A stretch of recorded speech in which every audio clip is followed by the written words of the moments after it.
The animal rights movement has been a problem for many, many years for people who like to hunt. And it's becoming more and more a problem for society in general as they try to reshape society into their view of what the world should be like. The animal rights movement has been gaining power and influence. It's been gaining in terms of its financial abilities, its ability to raise money. It's gaining political influence, and it's out to change the very fabric of our society. It's out to change the way we live and not change it for the better, as a matter of fact. I've been opposed to the animal rights movement for over 3 decades. In recent years, there have been a number of books and articles that have come out trying to use the Holy Bible as a basis for their argument. And all of those arguments that they use are highly flawed. So I have written a book which basically counters their arguments by using the Scriptures. The Bible in no way supports the concept of animal rights. Instead, it supports the concept of animal stewardship and the use of animals for human needs. Animals were placed here as a part of the creation, as a part of God's creative will for the utilization and enjoyment of man. They are not on equal with man. One of the premises of the animal rights movement, especially of the more radical groups, is that animals and humans are equal because of evolution. The evolution of an animal is really only an accident in their minds, and the evolution of human beings is an accident in a different direction. But there's really no basic difference in their mind. We know that's not true from the Bible, because the Bible tells us that God made man in his own image, and God has made man his image bearer in this world. So he is higher than the animals. He was made to rule over everything from the land animals, the beasts of the field, to the fish of the sea. And to say that he is on par with the animal kingdom is basically a lie.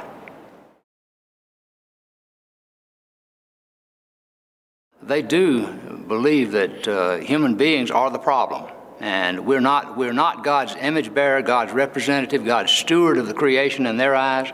We are a highly evolved agent of damage, agent of unnatural change, and so they oppose most human endeavors. And I always point out that the animal rights activists work in concert with the radical environmentalists. They use such laws as I cover in my book to actually push their agenda. And some of these laws, like the Endangered Species Act, sound good on the surface, but when you use it to stop all human progress, we couldn't build our interstate system nowadays because of the Endangered Species Act, the Wetlands Act, and all these other acts that we've passed. We couldn't do that. That project would be impossible because every mile would be contested over some point of law.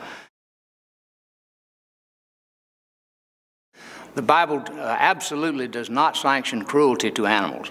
The Bible gives us many guidelines for stewardship of animals and how we're to treat animals and how we're to keep them watered and fed. And there are many scriptures that tell us that we are to take good care of our animals. Not the smallest reason being that they're more productive and they're healthier and they're a better resource for us to utilize, but also because it's just wrong in God's sight for us to be cruel. He's a loving God, but to misuse that word love to apply to the animal-human relationship is wrong too, and that's very clear in the Bible. We're to love our brother and our neighbor. But there's not a single place in the Bible anywhere where it says that we're to love animals. So loving animals is not a biblical concept, but being cruel to animals is something that the Bible condemns. Well, we cannot fight disease without animals. There's no question that the animal research model with its functioning immune system and its circulating blood is absolutely essential. They're right now trying to develop an H1N1 swine flu virus. They're using animals to do that. Without animals, they would be totally helpless. Mankind will be left at the mercy forces that are totally beyond our control if we aren't able to use animals for research.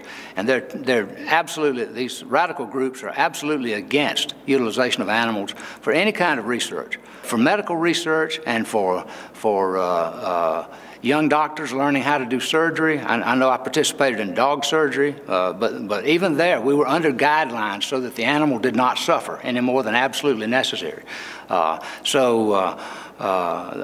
are absolutely necessary for us to have a strong medical research program and in order to train people, and I don't know how we would do without it, frankly. I think evolution, and I cover that in the first chapter of my book, which is entitled Creation, Evolution, and Biblical Integrity. And I cover that because it's the environmental movement in general, the radical environmental movement, and the animal rights movement are tied close together in that they both believe that this creation is essentially eternal. It all came into being by accident.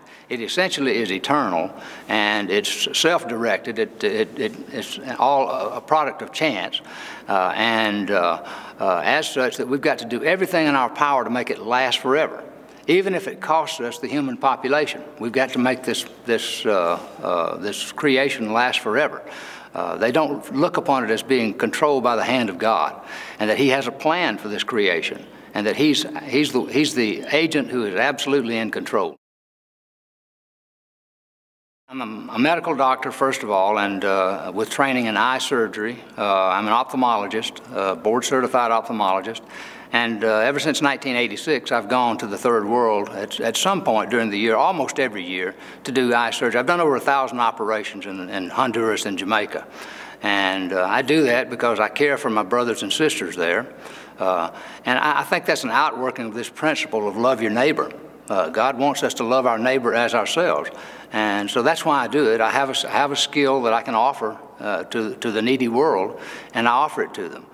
I enjoy doing it. It's a great blessing to me, much more so than to the people that I operate on, I think. And as long as my physical health will allow me, I will continue to do that. Vegetarianism is really a recent phenomenon in terms of its widespread practice. There's two kinds of vegetarians, of course. There are the kinds of vegetarians that are moderate vegetarians who do eat eggs and dairy products, and you can survive very well on that diet. It's not the most tasty diet in the world, in my opinion. I've tried it. But you can survive very well because you can get your B12 and some of your amino acids and adequate amounts of iron and so on from dairy products and eggs.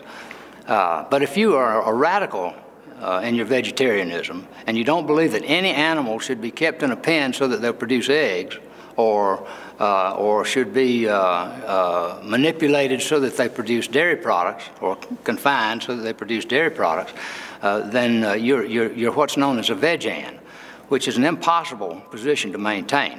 Every single human being on the planet and every animal came off Noah's Ark with a new set of needs that they didn't know about. And those needs are why God pronounced that as they came off the ark, he told Noah for the first time, man had been told before, every green plant shall be your food. When they came off the ark, something had changed. And what had changed was our ability to get from green plants some of these nutrients that we nowadays cannot get, because God, one of the first few things that He told Noah was, now you can eat animals. So something changed, and what it was, for some reason before the flood, mankind and all the animals, including our predators of today, were able to get from green plants vitamin B12 primarily. Vitamin B12 is the essential ingredient that you can't get from vegetable sources. It's always made by microorganisms, which are in essence the tiniest of animals. And if you eat meat, you get it's still made by microorganisms in the intestines of certain animals. The animals that we call herbivores can make this in their intestines. But animals that we call carnivores, and actually human beings are among those who cannot make significant amounts of vitamin B12, and the bacteria in our intestines won't do it for us, like it does for a cow or a sheep or a goat. So we have nutritional needs that cannot be met in any other way except through animal sources. So vegetarians who follow this radical philosophy, they're known as vegans, and the people who follow that philosophy still get their vitamin B12 from either yeast extract or from certain bacterial extracts where these teeny small animals, very small animals, have made this for them. So it's an untenable position to say that you're a total vegetarian, because you can't get vitamin B12 from anywhere except an animal source. I was an evolutionist myself until I had an epiphany during my training in examining the visual system. And in examining that system, and I can describe that in great detail if asked to, but it can't have come into being accidentally. So I rejected evolution at that point. But evolution, and I've studied it since that point very extensively. I've read all the materials that I can get my hands on about evolution and why it can't be. And I've read all the arguments for evolution as well. And it can't be. And evolution actually is what has given rise to the animal rights movement, because they look upon mankind and animals as being equal. They don't look upon man as being the bearer of the image of God and as the steward of the creation, given that mandate by God himself. And it's written down very clearly in the Word that we are the steward of the creation. And this responsibility that we've been given is not a responsibility not to use animals. It's a responsibility to care for animals and utilize them in an ethical and God-ordained fashion. But without evolution, I don't think animal rights would have come to pass, because the view of mankind is, when you have the view of mankind that we're in the image of God and we're the steward of the creation, then that automatically quenches any animal rights mentality.